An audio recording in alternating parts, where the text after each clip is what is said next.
Believe it or not, most of us have a very feeble idea of the past. We depend a lot on photographs, on Hollywood, on paintings or other illustrations we've seen.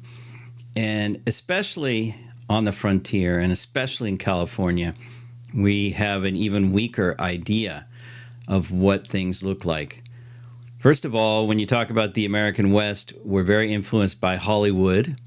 And let's face it, there were very few, if any, photographers in California prior to the gold rush.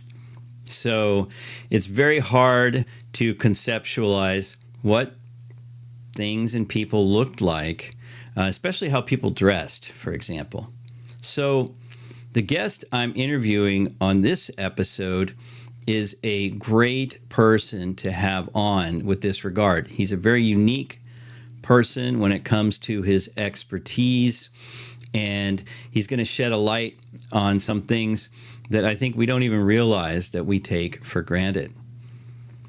David W. Rickman is his name, and he is the premier illustrator of topics related to the history of California and the overall Spanish borderlands. That would be, Texas, Arizona, New Mexico, Colorado, California. I don't know if I left something out, but that whole swath of territory that was part of northern New Spain. If you visited missions and state historical parks here in California, you have likely seen his work. Or if you've traveled along the Juan Bautista de Anza National Historic Trail, or other history museums throughout the West, not only the West, also on the East Coast, you will have seen his work. He's not only illustrated panels and signs and brochures, everything for state and national parks and museums, but he's illustrated books, and he even created the manual for Sutter's Fort State Historic Park's costumes, also for Fort Ross and others. And he's working on a new one, which I can't wait to see, that's going to be updated. David is a fascinating person, not only because he's an incredibly talented artist, but he's a historian, and he moderates two excellent Facebook groups for people interested in what we call the material culture of California and the Southwest. How did people dress? What did they eat? What did architecture look like? The things that you can touch, that the historical material culture of the Southwest. And on top of that, he's just an overall wonderful person. As you'll hear in our conversation, his experience as an artist and an illustrator gives him a really unique perspective on history, and on California history in particular. And you will notice that he mentions Antonio Coronel a number of times as an important source for information about early California dress. And if you've been following this podcast, you know I have a number of episodes dedicated to sections of Antonio Coronel's memoirs. So hopefully you can go back and listen to those. In much of the interview, by the way, we refer to some illustrations of David's, so that he actually shared with me. So I recommend that if you can, you watch this interview on YouTube, where you can see those illustrations. You can find it by just going and looking up California Frontier on YouTube, and you'll see our channel. I have a number of our interviews posted there. One last thing. You may notice that the audio at times seems a little bit clippy. I hope it's not much of a distraction. I just want to let you know that I'm aware of it, and I don't think, and I hope it won't detract too much from the interview, because the content is very fascinating. So now, with all that said, let's get into my interview with David W. Rickman.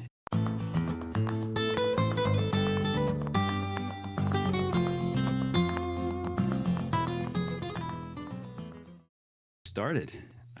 Thanks. Thank you for being here. I'm excited Thank you to so talk to much for you. the invitation. You know, we have great conversations, or at least I have a great conversation listening to you every time we meet up. And I'm just grateful to be able to kind of share this with the things we talk about with more people. And I'm always struck by the things I hear and see from you. Your presentations when I go to conferences are some of the most interesting. So once again, David, I'm really grateful for this. Well, thank you so much, Damian. And it's a shame we only get to see one another once a year, or today, this time we could see one another twice. But it's so much fun to get out with colleagues because, as you probably understand, the life of an illustrator is a fairly solitary one. And uh, one of the reasons why I love coming out is I get to actually be with fellow nerds talking about a subject that if you were to start a conversation on the East Coast here about the things that interest me, no, it wouldn't work. Right. I think even here in California, I think it's unusual, but I'm discovering that there are more and more people, at least than I thought, who are really interested in California history. And I think the visual aspect of what you do is so fascinating because there, as you know, and as you've mentioned in other places, there are a lot of places to learn through words about the life of the past, and in our case, California that we're talking about in particular. But the visual representation of that is so unusual, right? It's so rare. So what you do is really interesting and exciting. Well, thank you. Yeah, it was actually a struggle for me early on in life to go with the life of the mind or the life of visual expression, I suppose is the best way to put it. Um, and in a way, I don't think I've even solved that problem yet, except somehow at this point in life, it seems to be easier and easier to to do. I mean, I got a degree in history from Berkeley, but nevertheless, when they said, do you want to go on to graduate school? I said, actually, teaching isn't exactly what I wanted to do. I set out to be an illustrator, but I just always loved history. So it has been kind of a leitmotif of my life that sometimes I'm a historian, sometimes I'm an illustrator, um, and somehow now it seems to work out. I think one of the most Definitely flattering does. things is that I will come to the California Missions and Presidio conferences, which I adore. I have such a good time there. There are such wonderful scholars, including yourself. There, people who have such qualifications and such. And at times, I feel like I'm a bird watcher in a group of ornithologists. Um, you know, I could tell you about the interesting flicker that I saw, and you can probably give me chapter and verse from its evolution and its foliage, its uh, life, and all of that. Um, but nevertheless, it's been fun, and I'm so grateful that it's such a welcoming association. I encourage so many people to join the organization because I think that's where the future lies, is trying to bring new people into this conversation. Um, but getting back to the visual aspect, one of the things that I'd like to talk about, if I can, is that the way this all started out, I think I've children will show you, if they can, what they intend to be. Um, so when I was a child, I drew like crazy, and a lot of horses in particular. Um, but I also loved history, but the visual aspect of history was always my dream, not to live in the past, because at a very early age I found out that the past wasn't always a great place to live, but to see it. And then later in life to help others to see it as best I could. Of course, we don't actually see it, but I try to come as close as I can to creating um, something that looks as much as we can tell about history. In the same way that there are artists who reconstruct dinosaurs from bones, I reconstruct the past from archaeology, written and visual, eyewitness written and visual accounts. And it showed itself early in my life, the same time that I was drawing horses. When I went into fourth grade and they handed me my fourth grade California history book, as they always do, I remember opening it up. And actually, I have the image in my PowerPoint that I'll show you, and we can talk about it whenever you want to see that. But it was a picture of the Portola expedition coming up the coast, probably heading towards San Francisco Bay. And I can still remember, and it's been a memory I've had all my life, of looking at that and thinking, it says 1769. And yet, that's around the time of the American Revolution. And these guys have got like conquistador outfits on. What's going on here? And as I've said often, the rest of my life has been trying to answer that. So, yeah. Well, maybe we could talk about that picture if you want to share Yeah, it. I can call it up if you like. Yeah, there. There it is. Yes. This was a picture that I saw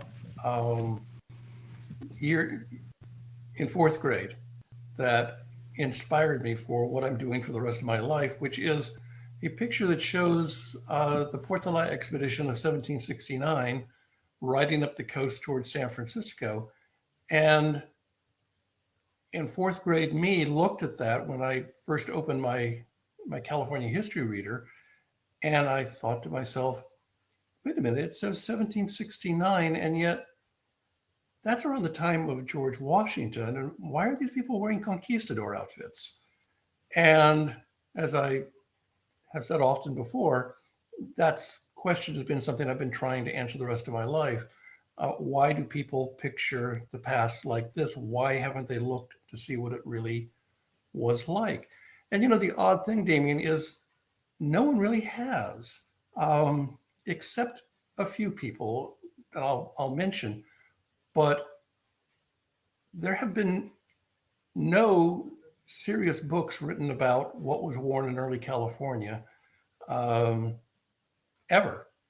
There was a little book that was published during the Depression by two women, uh, Mackie and Suey, and it is a costume book, and it's really pretty bad, and it's really pretty simplistic.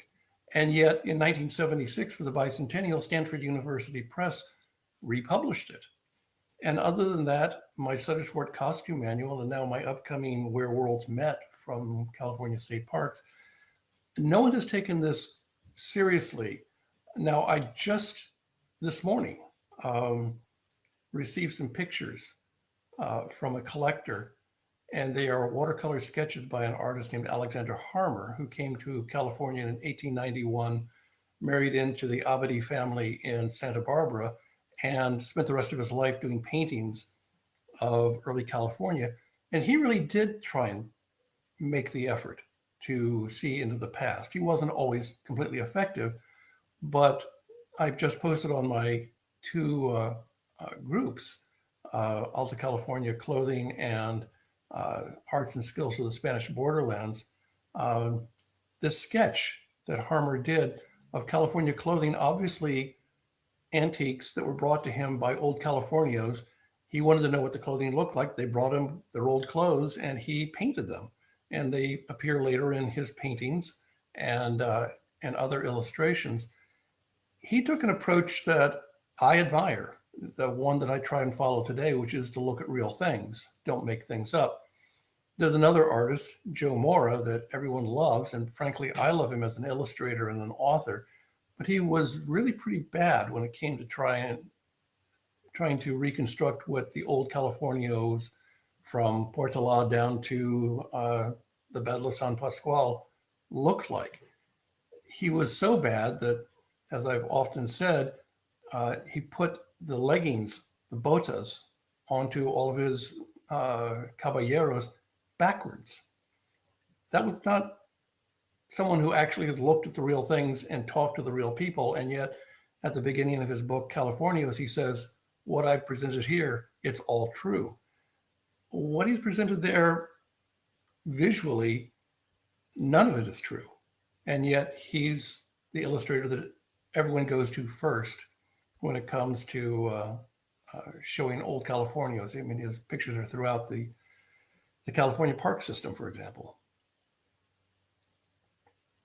So, what it is Why that do you? I do, Oh, if I could, I'm sorry, go ahead. no, I was just, and I don't want to get off track here, but why do you think it is or was so difficult to picture the past and California's past in an accurate way? Why do you think uh, Joe Mora, for example, wasn't able to or didn't talk to descendants or people who had those items of clothing, at their homes? Well, he said that he did talk to people, and yet he obviously did not take advantage of all the things that were available to him. I mean, Alexander Harmer, the illustrator, author, artist and illustrator that I mentioned earlier, Harmer arrived in California in 1891 at a time when Antonio Coronel and all were still around, and he could talk to them, and he had them act as his models. And yet, Harmer lived until 1925. Joe Mora could have taken a trip from Monterey down to Santa Barbara and spoken with Harmer and looked at his artwork, but evidently he didn't want to. Um, as an illustrator myself, I know that there is a tendency with some of us that we want to show the past or whatever subject it might be the way we see it. I live in the hometown of an illustrator named Howard Pyle, and he is the one who created the idea of how pirates looked with the headscarves and the striped shirts and the big sashes and all of that. Influenced right down to Pirates of the Caribbean today. And yet, that isn't at all what pirates looked like. And I have spent a lot of time reading through his papers and looking at his sketches and all that. And I realized that at some point along the way, he knew that that's not what they looked like, but he continued to do it because he liked the way they looked. He liked what he created. And I think we could go back to Joe Mora and say he did the same thing. Whether or not he knew it, he just bypassed the whole research part um, and went straight to illustrating. Another thing that was available to him is he could have gone down to Los Angeles, to the Los Angeles County Museum, where they have the largest collection of California clothing, the Coronel and other family collections. It's not huge, but it's enough that if he went to that museum, he could have answered a lot of his questions, or if he had the questions, he could have done a much better job of representing uh, early California. There were existing saddles throughout California. Joe Morta ignored them because he created something that I think he liked better. He might have gotten the bit right, as my friend John Grafton will point out, but he got the saddles all wrong. I don't think that Mora understood really what historical illustrators do, where Alexander Harmer did. So, your interest began directly with California, it seems, Hmm. but you also, what I've noticed is that you illustrate a broad variety of historical subjects. How did you? Well, why don't you continue? How did you get into this this world after having graduated with a degree from Berkeley in history? Well, it's interesting. I grew up in California. I've felt the presence of California history all around me all the years of my growing up and well, into my 30s when I first moved to the East Coast. But I wanted to be an illustrator, and an illustrator is essentially a taxi dancer. You know, 10 cents a dance, you pay me, I'll illustrate what it is you ask for. I started out doing children's textbooks, and other kinds of books for kids, and then eventually was able to work my way around to the things that I wanted to do. And the first thing I did, if I could see the next slide, were Dover coloring books. Yeah, California missions and cowboys coloring books were my opportunity to break out as an illustrator that did historical topics. And I was able to use these then to start going to historic sites, National Park Service and such, and doing more of this kind of thing. But when you do that, I mean, I ended up doing Northwest Coast Indians in Alaska for the National Park Service, the prehistoric ancestral Puebloans down in Colorado. More recently, I've done a cotton mill in Providence, Rhode Island, Jamestown in the 1600s.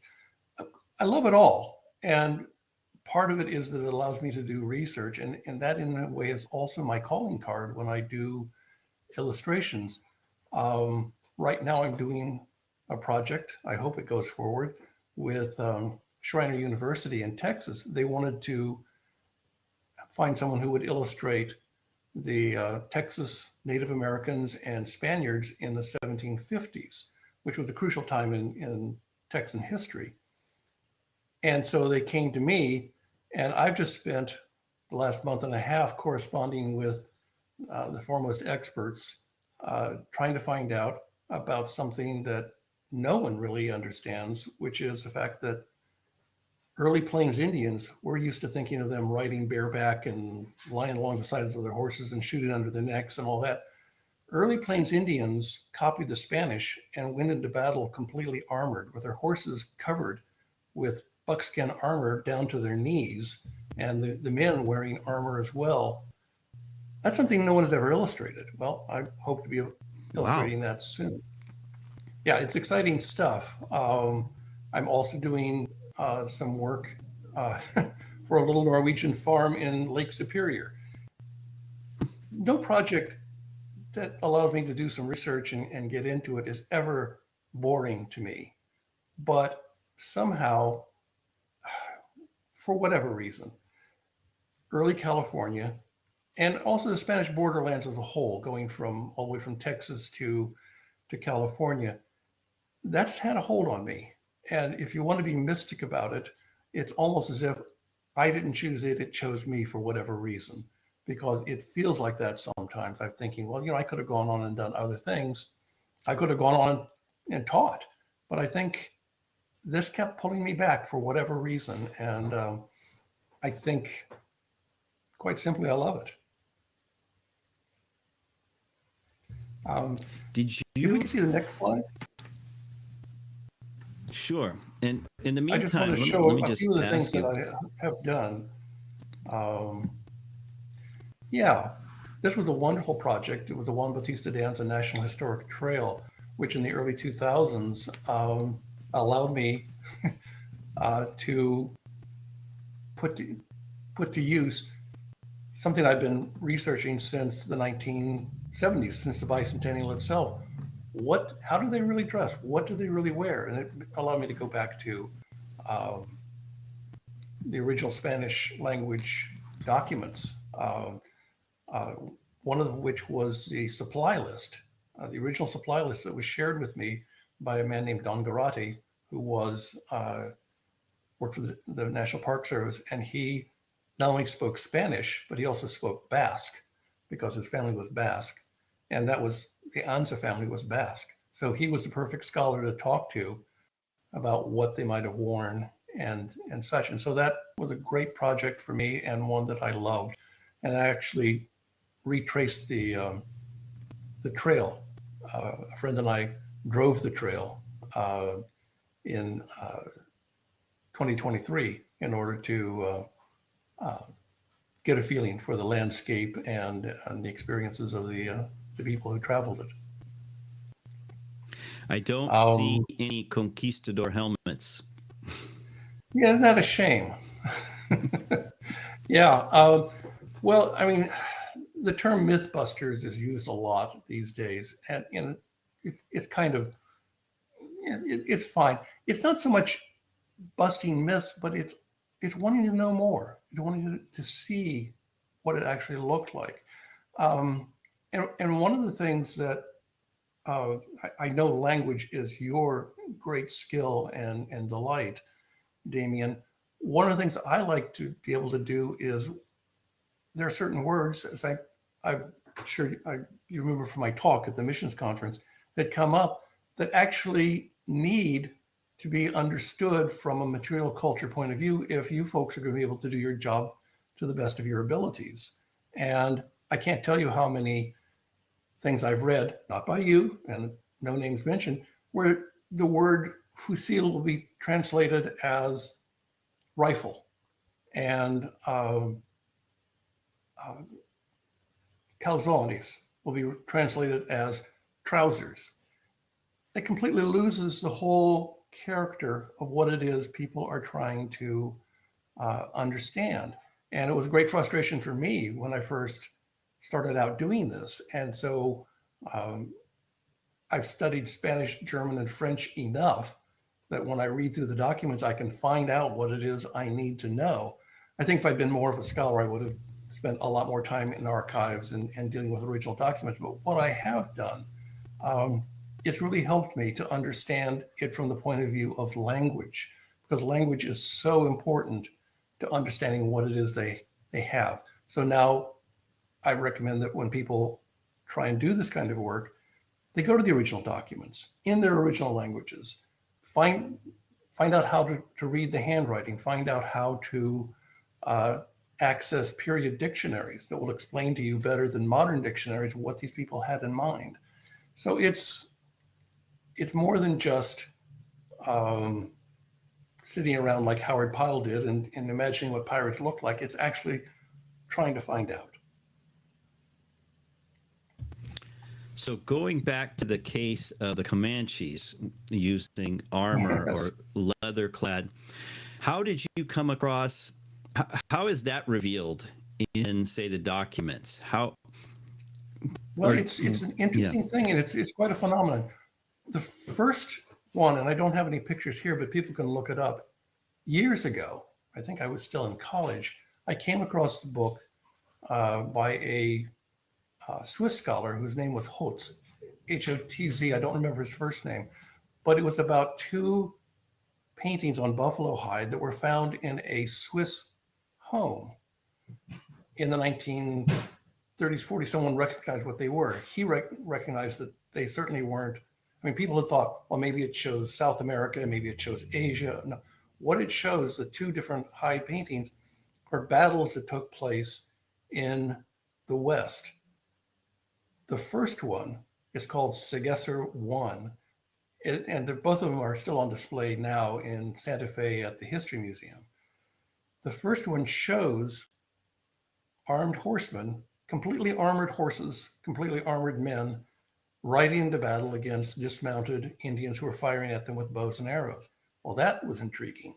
So I thought about it for some years and picked up things here and there as I went along.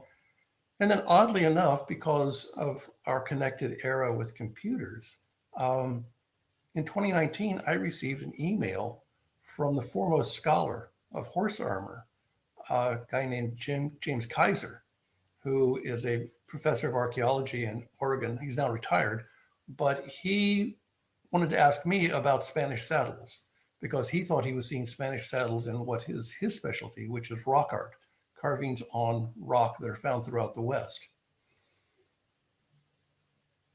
In turn, I wanted to ask him about the armor because that's what these pictures show.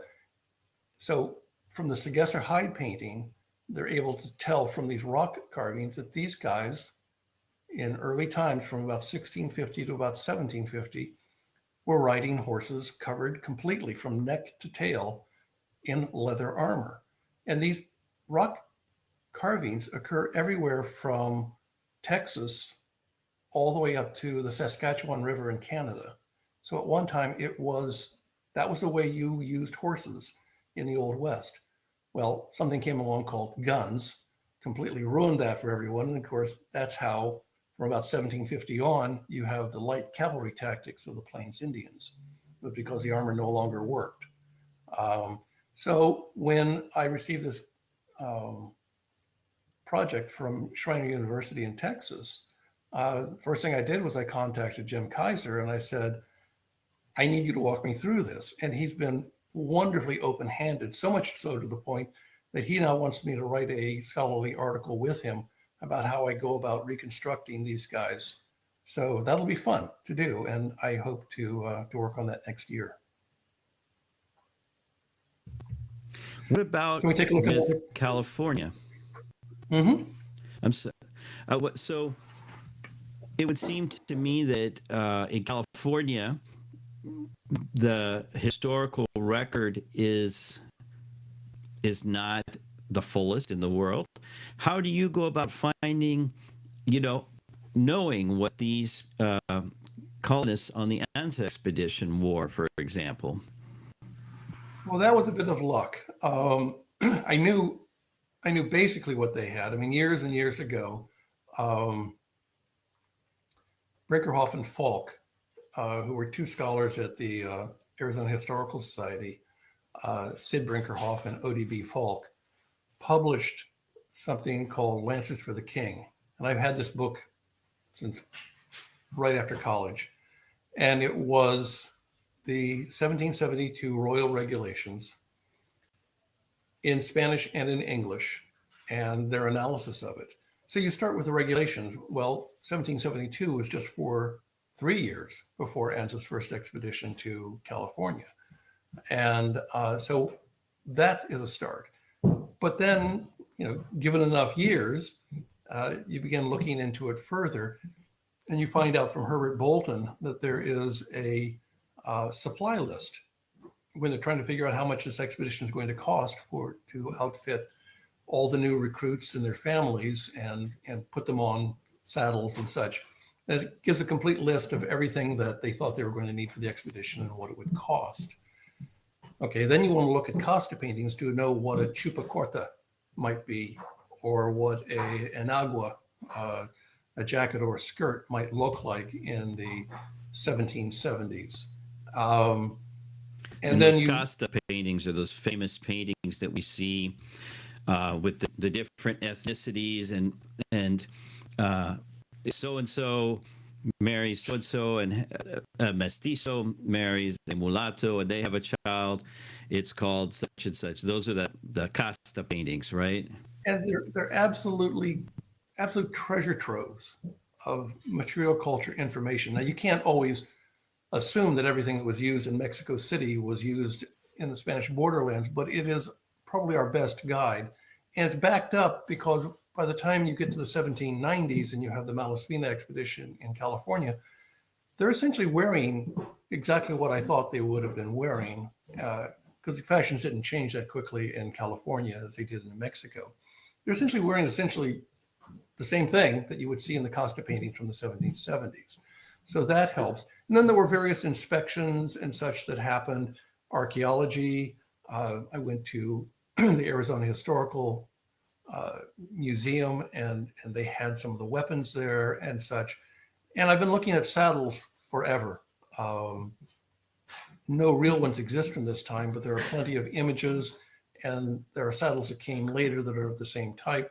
So it all comes together, and I've devoted probably undoubtedly most of my life to researching the material culture of the Spanish borderlands, and most particularly California. But as I'd like to show a little bit later on, there have been other areas that I've worked on. And I mentioned the Howard Pile. I've also worked on Russian America, especially Fort Ross and such. And that's a bit tougher. As I said, I've looked at documents in Spanish, French, and German. There's a lot of discussion, a lot of evidence to be found in Russian documents, and they're badly translated in publication now. But Russian was a bridge too far for me. It really was. Could we see another picture? Is it difficult to? Oh yeah. Is it difficult then to do research on such varied subjects. You have to shift gears from, say, one geographical area or one time period to the next. Let's see, going to the next picture. Yeah, is it hard to switch gears like that? Um, it isn't actually. I don't know why. Uh, I will never be able to do Jamestown, Virginia in the depth that I do the Anza expedition. But luckily, most of the most other areas, I would have to say, Damian, that probably the most neglected part of uh, American material culture studies is west of the Mississippi. People spend a lot of time working on colonial America and even into the Midwest somewhat. But our understanding of what was worn in the American West is so limited by Hollywood and by illustrators like Charles Russell and Frederick Remington. It was far richer, far more interesting. And neither of those two guys actually, I mean, they touched on the Spanish borderlands a bit, but neither of them, what they really understood was cowboys and cavalry and Plains Indians and Apaches. And Western art has remained stuck in that groove ever since. But they're neglecting huge amounts of what I find fascinating and varied cultures. I mean, I was lucky enough to do prehistoric uh, Southwest or the Pacific Northwest, where the Indians didn't just want to take your scalp, they wanted to take your head, and had created one of the most absolutely breathtakingly gorgeous fields of art, styles of art in the Northwest coast. That's completely ignored by Hollywood and by the culture in general. And I mean, you can't say enough about how much the Spanish borderlands have been ignored. Um, I think California is probably the easiest of all those. If you were to say Texas, New Mexico, Southern Colorado, Arizona, Baja California, and Alta California. Alta California is the easiest, and there are a variety of reasons for that. Um, Alta California had a very long shoreline with the sea. And so they had visitors every few years, whether it be George Vancouver or the Malaspina expedition or the Beachy expedition in the 1820s. Newcomers were always arriving at least every decade, if not more often, up until the 1830s, 40s. And so they left a lot of not just written descriptions, but visual descriptions. And also, a number of them collected artifacts and took them back with them. So we're so much luckier than even a place like Texas, even though they were, on the Caribbean, so to speak, with they didn't have that same sort of approach. One time I was at the Whitty Museum, speaking with a retired curator there who was showing me the collection. And she pointed out a pair of shoes, and I looked at them and I said, I don't think those are Texan. And she looked it up in the records and she said, well, actually, they were purchased at an antique show in Arizona, and the dealer said that he bought them in California. And you find this time and again in historic sites from Arizona to Texas, they lack artifacts, they lack images that would be used normally in California to interpret our history. And so what they do is they borrow from California. And these shoes, if I'm not mistaken, I could even name the maker. It was Antonio Coronel because of the way they were made. But we're very lucky in California to have as much as we do. I'd love to have more. And surprisingly enough, as just yesterday, more new things turn up all the time. One of the great delights is having formed the Arts and Skills of the Spanish Borderland and to help administer the Alta California site is that I have made a lot of connections with people who said, oh yeah, I have this here. Oh, and this is something that might interest you. And people make new discoveries and come and share. And to me, that's the best kind of scholarship, is the kind that has a lot of mutual sharing. And I've never liked the kind of scholars that sit on information and don't let it go. Yeah, I Um, agree.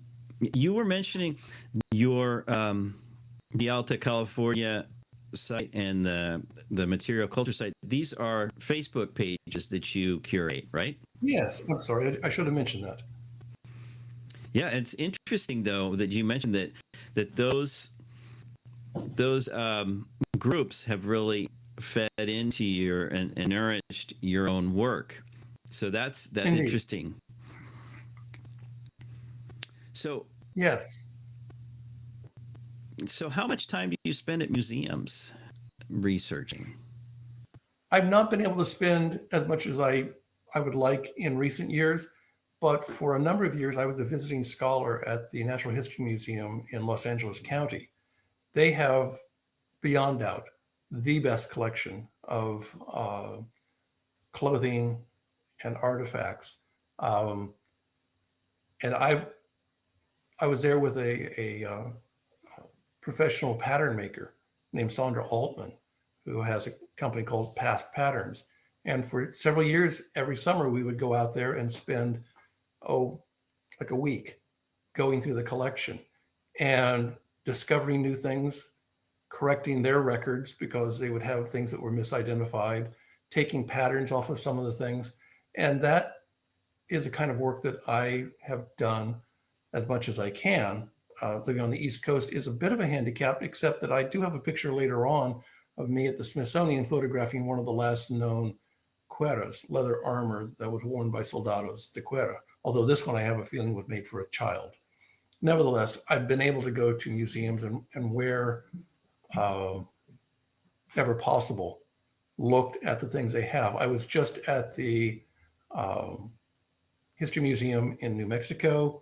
They said I've been to the Whitty in uh, San Antonio, Texas. I've worked with the DeYoung Museum. I think I know where most things are now. Um, what I'm interested in this part of my life is finding out what hasn't made it into museums and and what those might be. Every once in a while, you see a discovery that that pops your eyes open. A few of the pictures that I'm going to have in my new book, Where Worlds Met, which we can talk about, a history of California costume from 1822 to 1860, are pictures that have never been published before. That were, if not unknown, they were very little known, and they never made their way into print.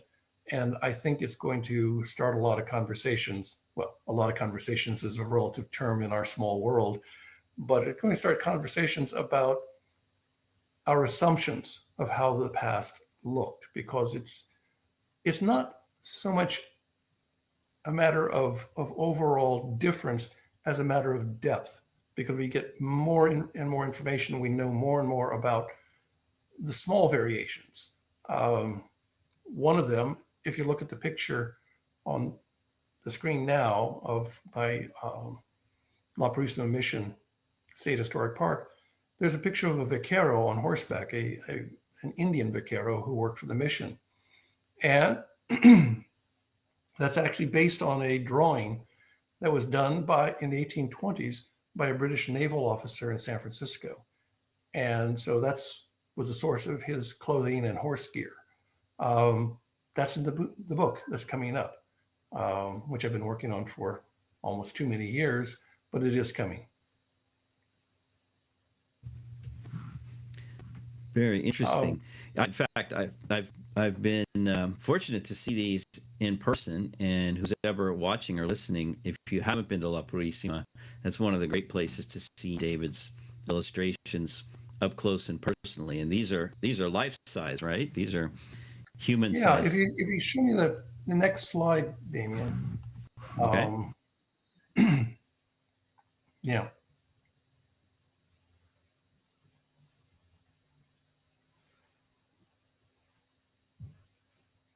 yeah, those are the life-size cutouts, and it's kind of interesting. And forgive me, it's a little frustrating as well that early in my career, uh, just before I left to live on the East Coast, I was asked by La Purísima Mission to help design their costumes for their living history interpreters at the park.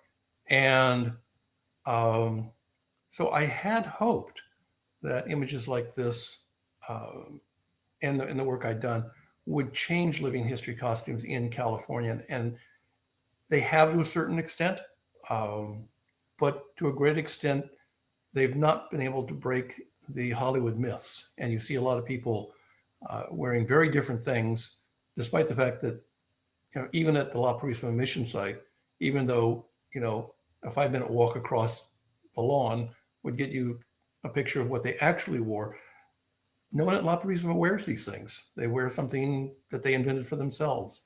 Um, the last big project that I did with Living History was with Fort Ross during its bicentennial in 2012. And it was such an uphill battle to get anyone to wear authentic costumes that I just said, all right, I'll tell you what they actually wore, but um, I won't design these costume programs any longer because it's just too frustrating. What do you think that is? Is it because the costumes, they may be too complicated or too intricate for people? Why do you suppose there's that No, difficulty? I think it's a different attitude, Damian. We're getting ready for the 250th anniversary of the American Revolution here on the East Coast, and I know several people, young people, who are involved with it. Well, people of all ages, but especially young people. Uh, and they take incredible efforts to do things right, getting the right fabrics, getting the right buttons, making the clothing themselves based on actual extant garments and such. And the best of them, it's kind of breathtaking to see just how good it is. But I think they can do that for a reason. I've long believed that the American West is our fantasy world, and it's the world that you project yourself into. And it's particularly appealing to people who want to be individualistic. The American Revolution is different. It was a group effort that people were working toward, and it's not about individualism. It's about a country coming together. The West is about striking out on your own, whether you're a mountain man or a cowboy or a whatever, and just living your own life and dressing however you wish. Trying to convince people west of the Mississippi that there are right and wrong ways to dress in order to interpret the past authentically is a real, for the largest part, it's very frustrating because they don't want to hear it. And I have actually shown up at historic sites where I have in California where I've designed the costumes, and someone will ask me who I am, and they'll say, "Oh God," and well, I hope you don't mind what I'm wearing. Just no, go ahead, because well, at Yeah, any rate, maybe it's a California thing. Exactly. That makes sense. well, it isn't I just think you California. see I the mean, same.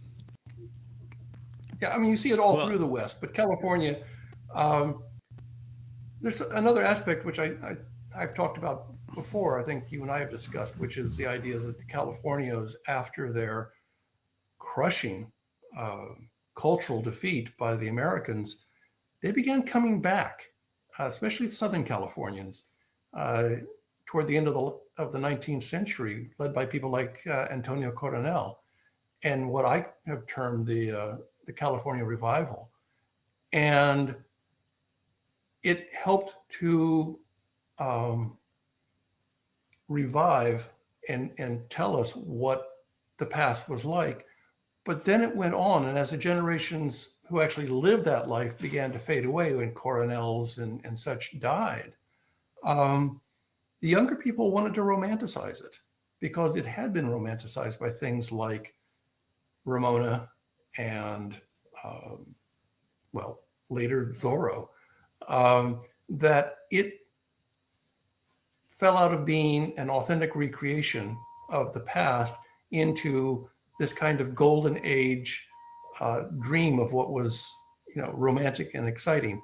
I mean, I've often called uh, living history the perfect haven for fashion victims, because you go to events and the first thing they want to talk about is what's new and what's hot and what they can wear. Yeah, that's fine.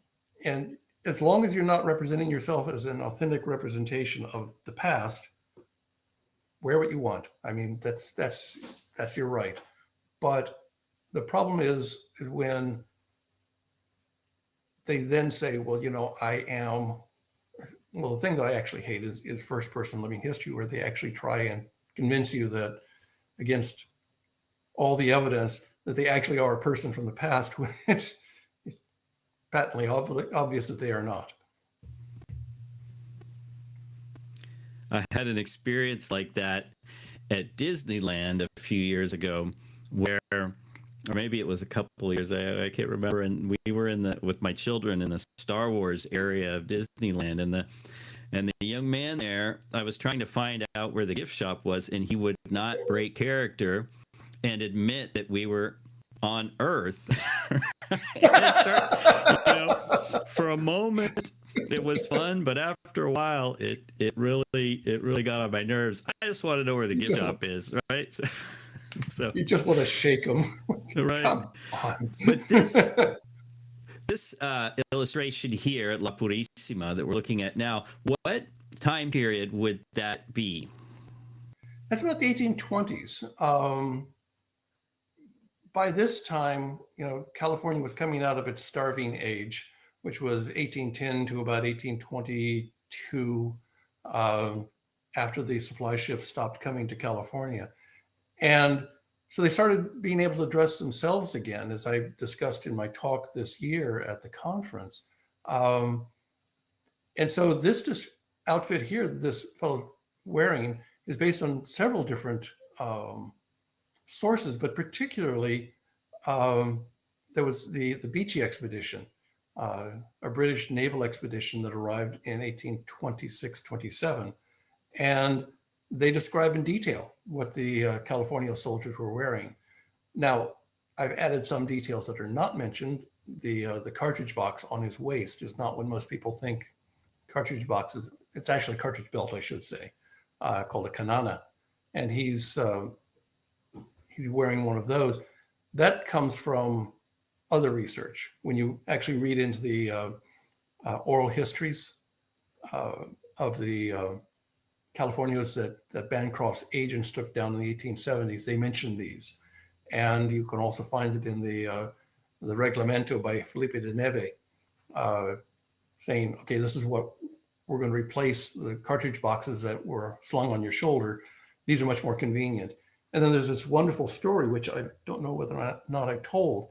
One of the California informants for Bancroft remembered some idiot shooting a fellow soldado de Cuera in the waist because he dropped his gun on the ground, and it went off and hit the guy in the stomach. But luckily, it bounced off the tin tube that was in his cartridge belt. Well, based on that, okay, now we know what they wore. But it's small things like that that are gleaned over a lifetime of research, and it's what makes the difference of just kind of throwing something together and actually doing something that I look at and think to myself, well, that's the best I can do. Well, you must over time develop an eye for, I mean, metaphorically, even an eye for those type of details. To be reading a document and notice that he mentions that the soldier was protected by the tin in the cartridge belt, that sets off rings a bell maybe in your brain that, oh, I should take note of that. That in itself is probably a skill you've had to hone over time. It's nice for you to make it sound like I did this on purpose, Damian, but I didn't. It's just after you read a lot and you have the kind of brain that likes to draw connections between one thing and another. And I think I have one of those brains. I like different things like word origins, and oh, well, that's connected because of this root term and so forth. Surely you've done that all your life, I'm sure. Um, yeah, and that's one of the advantages of studying one time and place for a long period. Um, Not that I can't do that in other parts of the American history. I've done a lot of that. Um, but California, yeah, I can definitely do it. And um, it takes a lifetime of dedication and just wanting to know, um, wanting to see the past. I can still remember as a child being on a trip to Carmel Mission and I, still elementary school, standing in front of the what is now the Basilica at Carmel, and having this sudden realization, almost a tangible feeling of history, that oh, people in the past actually stood where I'm standing, and I've had that several times since, not just in California but elsewhere. But I think that was I know that was the first, and I think that was the most compelling experience I've ever had of that, being able to have a sense of what the past, the presence of the past, even in the in the now.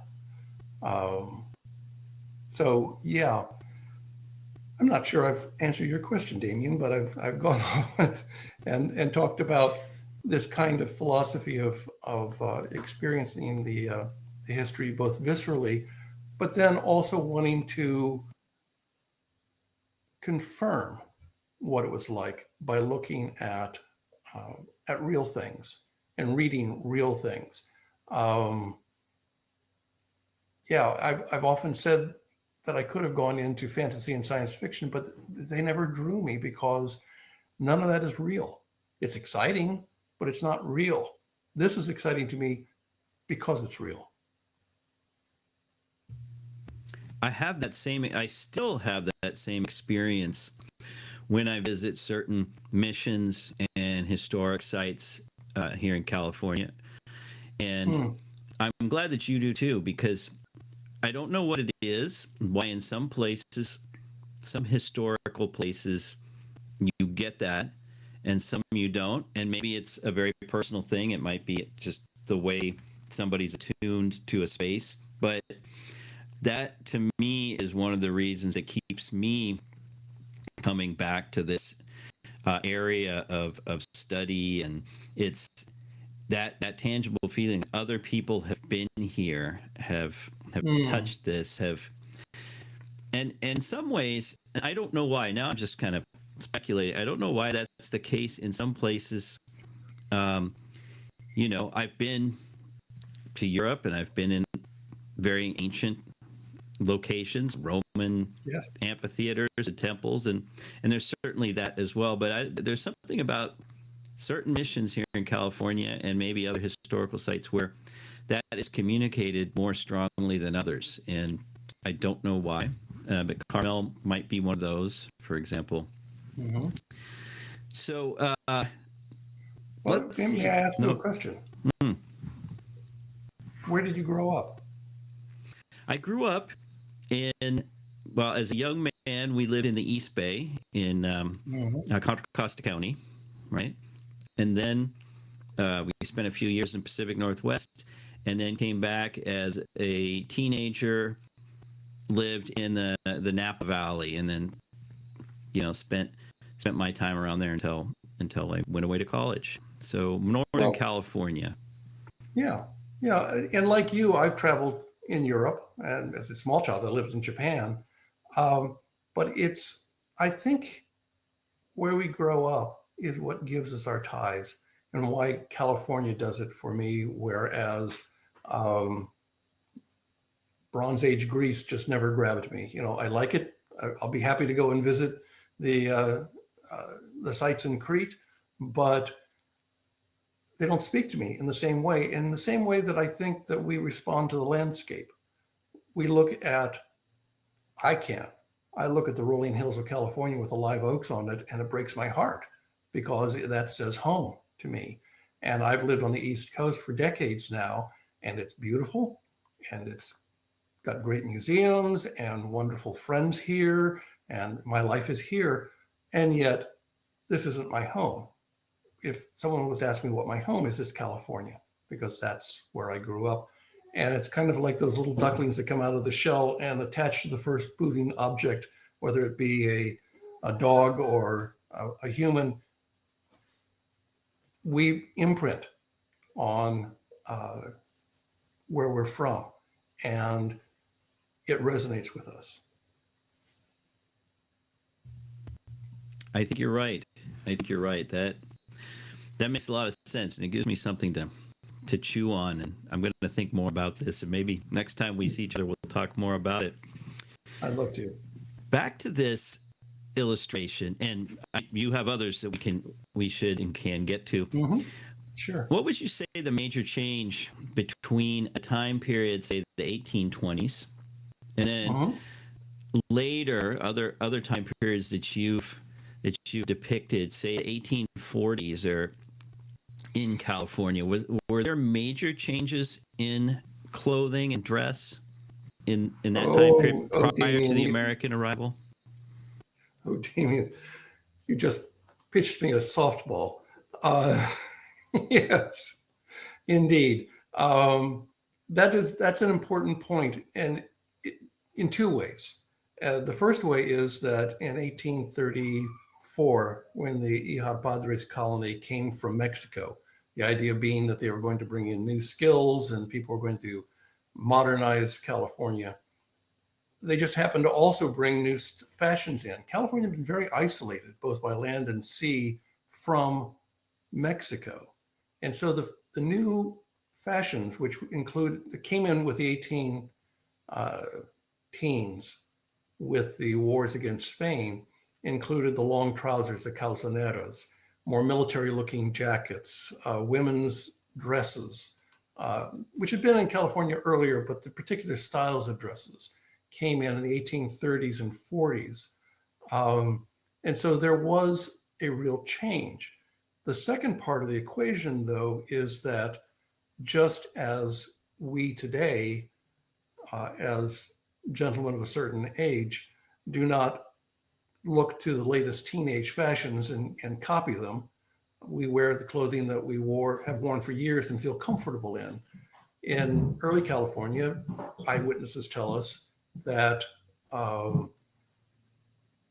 poor women and women of a certain age did not adopt the new dresses. They continued to wear the blouses and skirts that they had known, well, that the poor people can afford, and that the older women of higher status had known as girls, and they are going to continue to wear those for most of their lives.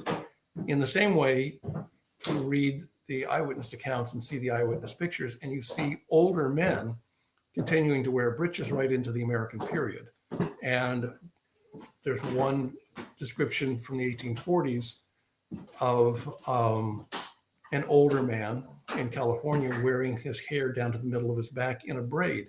Not many people realize that California men up into the 1830s generally wore their hair exactly the same way that women wore it, which was in a long braid down their back. So yes, new fashions come in, but whenever I see pictures of white-haired men or see men of my own age or anyone over 40 reenacting early California, and they're wearing calzoneras and braided jackets and such, I'm saying, it's as if you were dressed like your teenage son or grandson.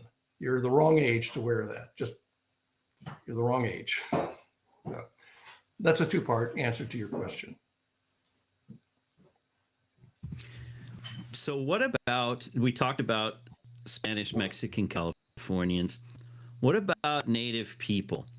How did what kind of misconceptions do we generally have about how Native people, Indians, dressed in the early period prior to U.S. statehood? Well, I mean, years ago, um, I gave a talk for the California Missions Conference uh, called "To Clothe the Naked," and it talks about how the mission padres needing to dress the Indians, who California traditional clothing for men was no clothing, and for women a skirt, and much too much can be made of the idea that this shocked the sensibilities of the Spanish. They weren't shocked in the least. There are eyewitness pictures from the La Perouse and Malaspina expedition, the padres and soldiers and all standing casually and talking to half-clad women. No big deal. They're used to that. Nevertheless, if the idea is to bring them into Spanish society eventually and make them fully fledged Spaniards, and then later fully fledged Mexicans, then you want to get them into clothing. That's a sign of progress in civilization. That's my interpretation of the situation. And so you get Father Mariano Payeras, for example, writing back to his college saying, can you buy me scrap fabric? Any kind of scrap fabric, bolt ends, whatever, and send them to me because I can make clothing for these people.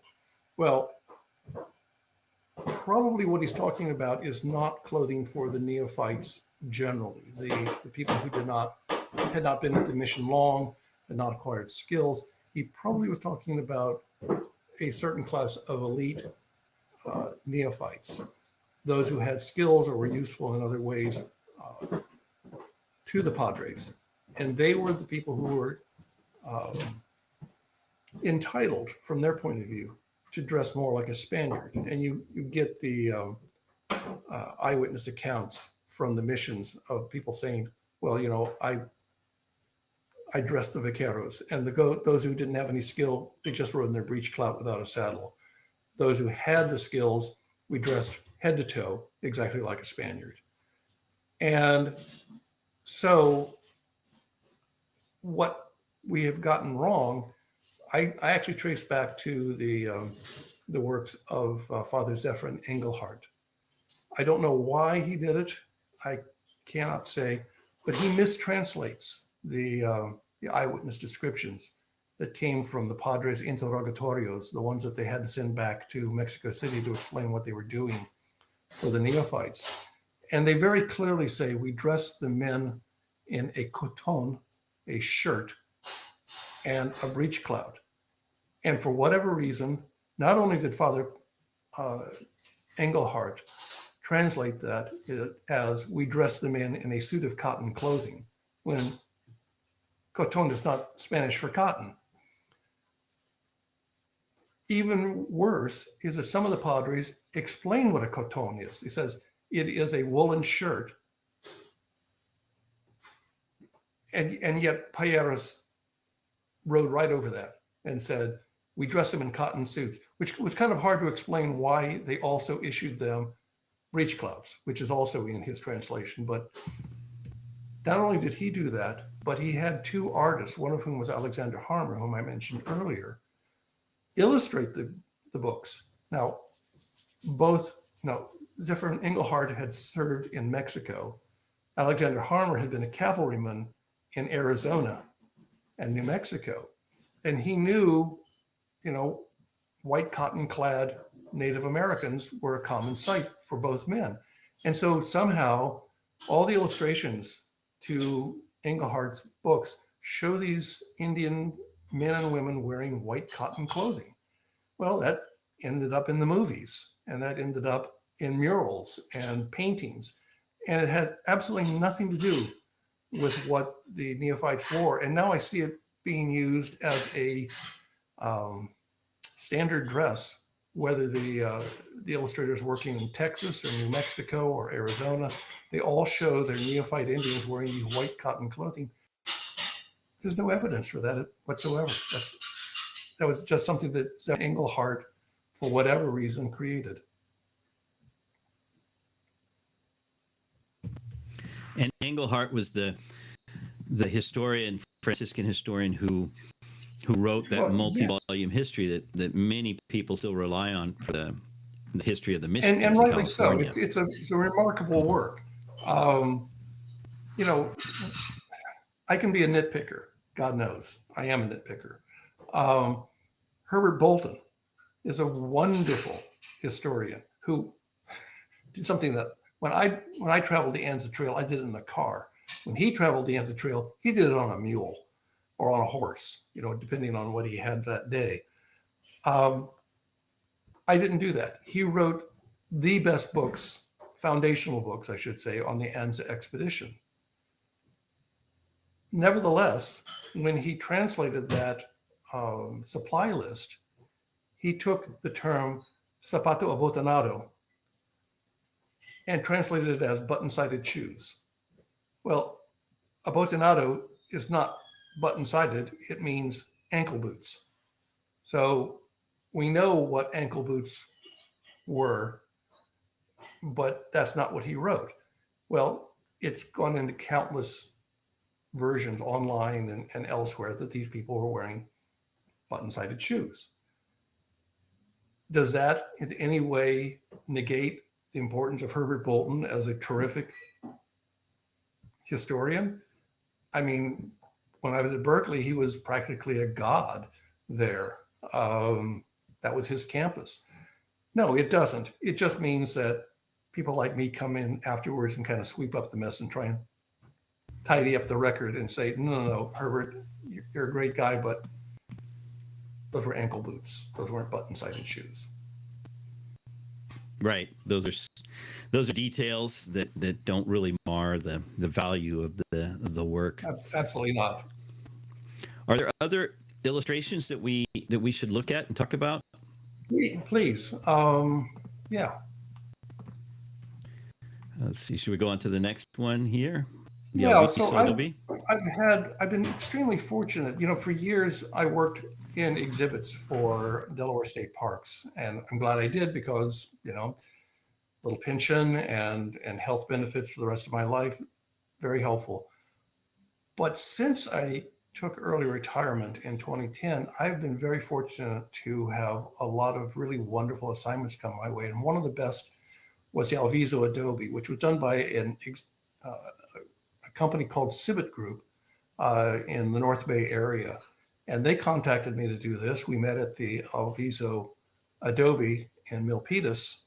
And these were a couple of the illustrations that came out of that project. It was such fun to actually be able to sit in a room and imagine what it might have looked like in the 1840s, and to actually put some of my research to use. The fact that men, because these buildings weren't heated, often sat in their cloaks and their hats while indoors. I mean, even Mariano Vallejo is described doing that.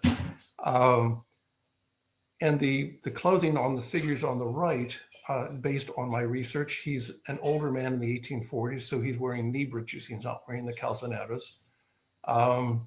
His wife's dress, interestingly enough, is based on a fragment of a dress that is in the Natural History Museum of Los Angeles. It's of the most beautiful copper-colored silk satin, which I'm afraid doesn't quite carry in this illustration, but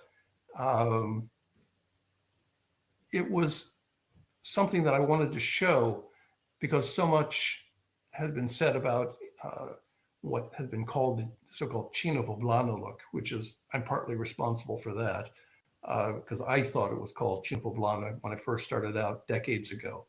It wasn't. That was a phenomenon from Mexico. Petticoats and chemises were simply petticoats and chemises in California. But more importantly, in the 1820s, California women of a certain status began changing away from the petticoat and chemise and starting to wear dresses. And so I wanted to make sure that we had pictures of women wearing dresses in California because that so seldom is shown in the pictures. Or if they are shown, they're shown as these highly ruffled monstrosities that no California woman would ever wear. But the imagination of some illustrators go and movies go to things that are somehow ruffles mean Spanish. I don't know why. Maybe flamenco. Probably. Should we go to the next one? Yeah, please. Here you are. So this is me many years ago, as you can see, at the Smithsonian. and I'm photographing a cuera, which is actually made exactly like the old cueras that were used, full size cueras, I should say, that were used by the Spanish soldados de cuera, where they got their name. The funny thing about this one is, even though it was made of multi layers of white buckskin and um, and trimmed with red cloth the way the originals often are, there was no way to close it. And if an adult wore it, it would probably only come to their hips. So my guess Yeah. is it was probably made for a child. And you come across from time to time articles of clothing that are made like an adult's, but for a child. I've seen botas, leather leggings worn by vaqueros, caballeros, and they are made for a toddler. And so that's what I think we're looking at here. But this was put in just to show that I do go to museums, I do look at real things, because I think that's the only way to get to the truth about what was actually worn or used.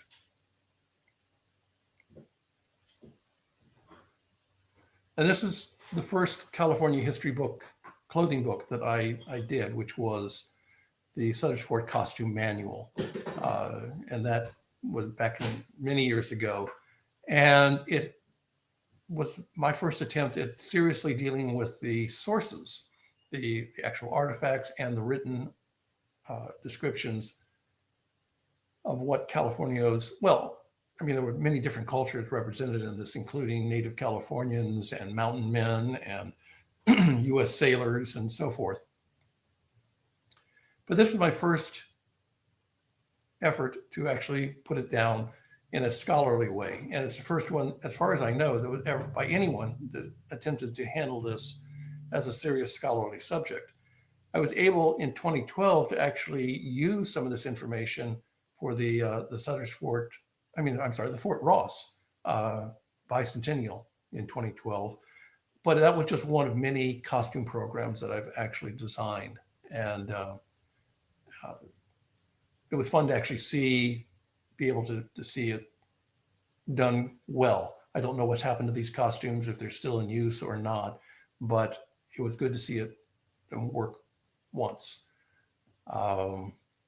But the frustration with the Sutter's Fort Costume Manual was that I can do drawings of how things were worn or what things look like, but the eyewitness pictures, and there are so many eyewitness pictures, I would have liked to have included in the costume manual, but there just wasn't the budget or the means to do it.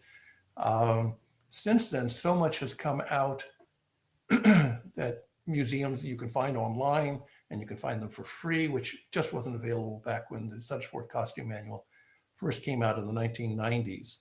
So some years ago, California State Parks approached me again to write Sutter Fort style costume manuals for the entire state for each individual park. And I said, no, it's not many different costume manuals. It's one great big costume manual of what was worn in early California. So if we go, I think, to the next slide,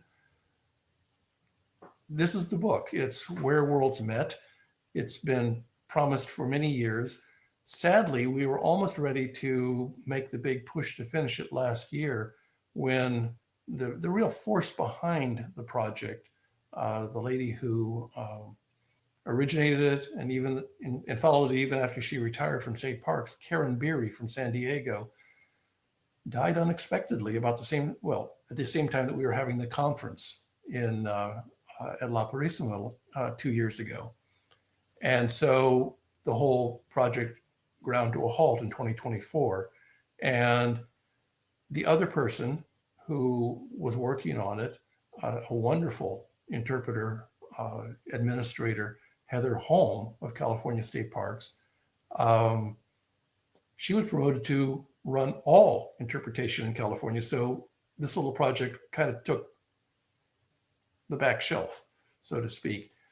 Rightly so, because she needed to get firmly in control of what she was doing.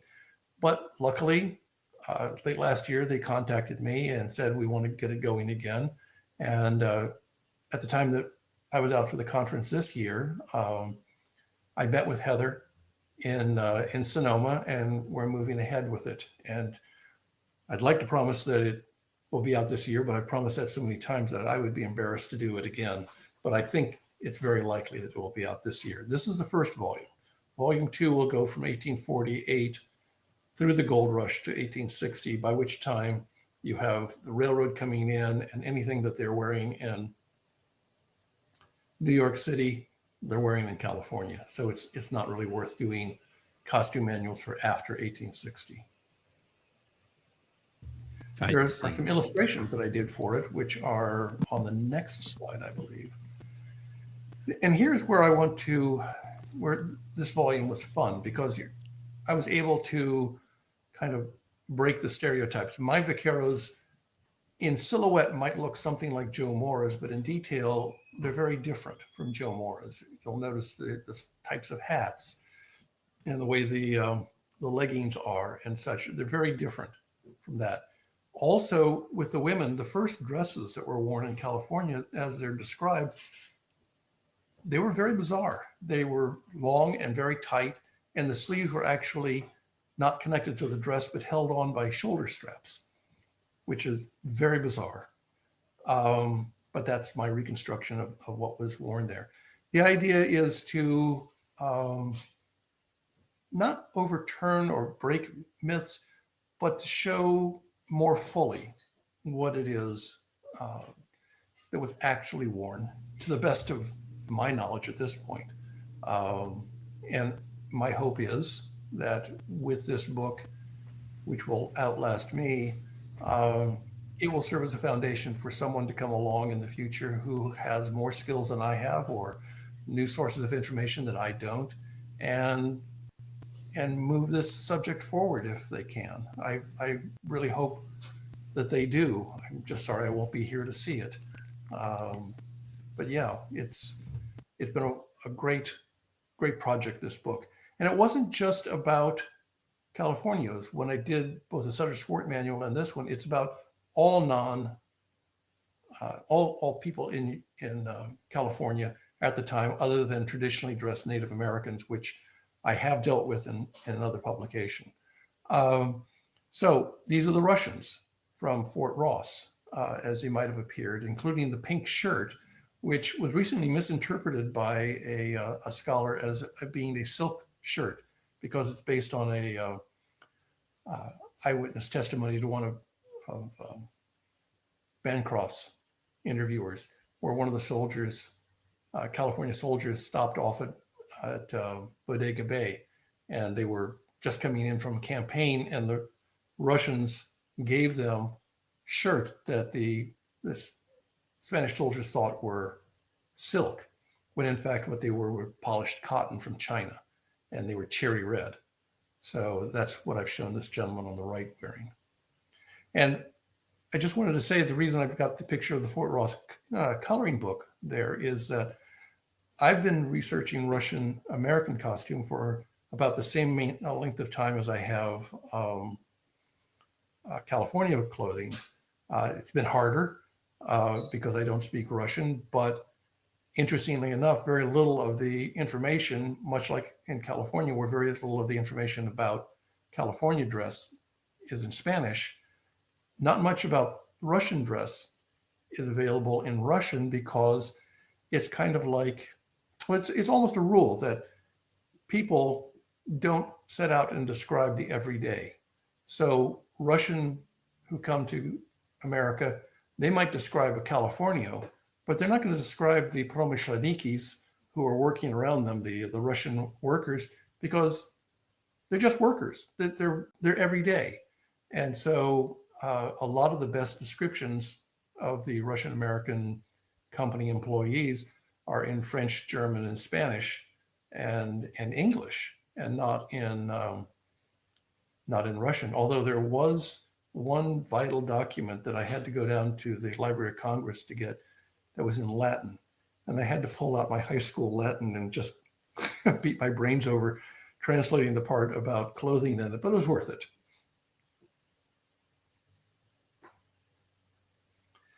So I said I had done things about Native Californians. This is an illustration that I did some years ago for the Alviso project that wasn't used.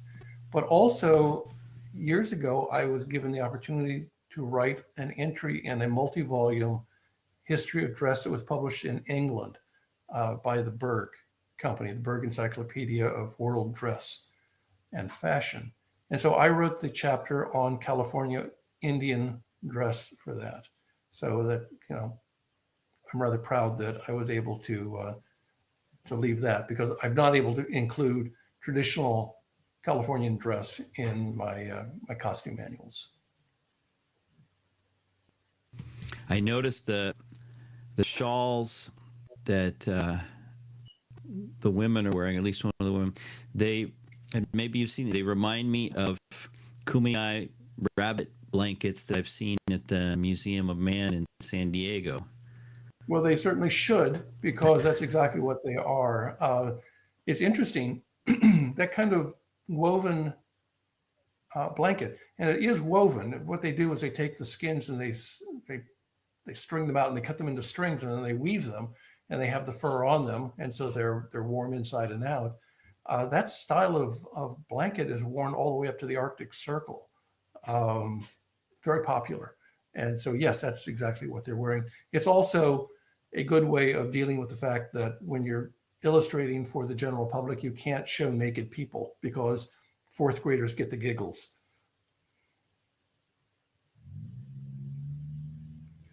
And then I just wanted to show some of the work that I did for the National Park Service. I've done a lot of work in the last 15 years or so, especially. I've done it for years for the National Park Service, but the last 15 years especially, because I've been working with an exhibit company out of Los Angeles, Henley Company, and we've done a number of these. This is actually a Santa Fe Trail site in southern Colorado, and it's showing what are called Comancheros. They were New Mexicans who would go out and trade with the Comanches, and they often would trade blankets and coffee and sugar and things like that for horses. And on the left-hand side is a picture of where this sign can be seen. And I like to joke that my art is seen in some of the most desolate parts of America. This is out in the middle of nowhere, as many of my waysides are.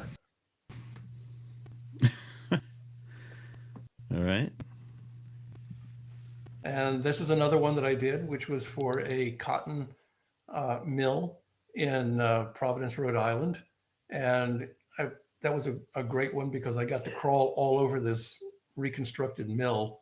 And then I had to go home and do a cutaway view of it. But I had to know how it worked before I could actually do that drawing. And so going all the way down to where that mill wheel is and all the way up to the top, I was able to figure it out. Brilliant bit of engineering, but not like anything that I do for California. And then I did this, which is some of my natural history stuff, which I don't do often enough, but these are prehistoric lion and wolf that is on display at the visitor center in California for one of the beach sites, one of the beach parks. And I You'll think have to go find it. Yes,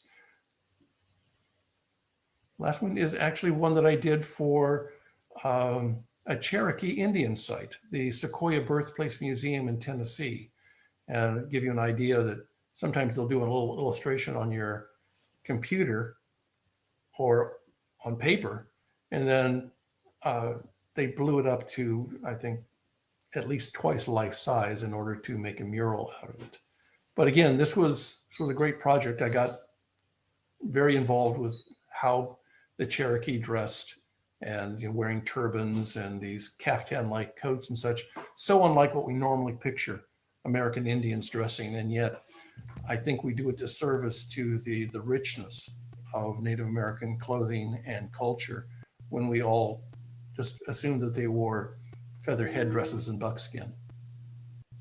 Right. This is fascinating to see. And I guess there's one more here. And that's the last one is just those two Facebook pages, the groups, the Alta California Clothing that I helped to administer, and the Arts and Skills of the Spanish Borderlands, which, to my amazement, we're now at more than 3,000 members on the Arts and Skills of the Spanish Borderlands. And it grew far beyond my expectations. I thought we would just be a small group, but we have members as far away as Israel and Australia that are writing in from time to time, or at least tuning in to see what's new. And I think that speaks to what we talked about earlier, the latent interest that there is out there for these sorts of topics. You know, people from Israel, 3,000 people that gather together, you know, to discuss and learn about material culture in the Spanish borderlands of North America. It's also a testament to you and the precise and robust work that you do, because you are serious about what you do, and so people know that that's a place where they're going to exchange serious information. Well, thank you. It has been a pleasure to do this and to discover just how many people find what you and I find absolutely fascinating, equally fascinating. It's very gratifying. You've never been tempted to work in Hollywood? Oh, yes. And I'm sure you heard, or maybe you didn't hear, that I almost did. No, I don't think so about this. Well, twice. I once, I have a friend who is a well-established costume designer in Hollywood. And years ago, I went out and chatted with her and visited the set of a film she was working on and such. And she's really very well established. And after talking to me for a while, she very kindly said, "David, you'd never survive in Hollywood because they don't respect authenticity." She said, "I can live with it. I know how to bend it and all of that. But she can also do very authentic when she wants to and when she's allowed to. But Hollywood doesn't allow her to." But a few years ago, thanks to my connection with the Natural History Museum in Los Angeles County, I was contacted by people who wanted to do a new Zorro series for the Disney Channel. And for a while there, we looked like we were going to do it. And the Natural History Museum History Department actually recommended me. That's how we connected. And I went out and visited them in Los Angeles. And we had breakfast together and we talked about plots and costume and such. And as always, they assured me they wanted it to be absolutely authentic. But, anytime you're dealing with history and Hollywood, you have to take that with a very large dose of salt. But we got very close. The only thing that happened was that we had the Hollywood writers' strike, followed by the Hollywood actors' strike, and then a new series that came from Spain that appeared on, I think, Amazon, of Zorro, which was absolutely atrocious. I mean, pure Game of Thrones level authenticity. And that pretty much killed the project. But yeah, if anyone out there wants a consultant on early California costume, whether for Zorro or not, let me know. Or Old West generally. The thing about Hollywood is that you really do have to know how to work with both history and producers. Well, you never know who may be listening to this. I'm watching this video. I'm always surprised at the reach it gets. So who knows? Who knows? Well, I would be very pleased. I think I've told you, though, that Zorro doesn't quite make sense because Zorro is a ranchero who's protecting the rights of the missions and the Indians, which doesn't quite fit with the history. But we were actually able to overcome that in the way we were doing the story. But yeah, it was a disappointment. It would have been fun to do and see how far we could go toward making it actually look like 1830s California. Wow. Well, I would love to see that. Hopefully it'll happen. Who knows? Who knows? Yeah, I mean, there has never been, well, first of all, there's never been an authentically costumed Western ever. So why should I expect there would be an authentically costumed film about early California? I mean, that's, I think, asking too much. You're probably right. Well, David, I took up a lot of your time, but this is fascinating.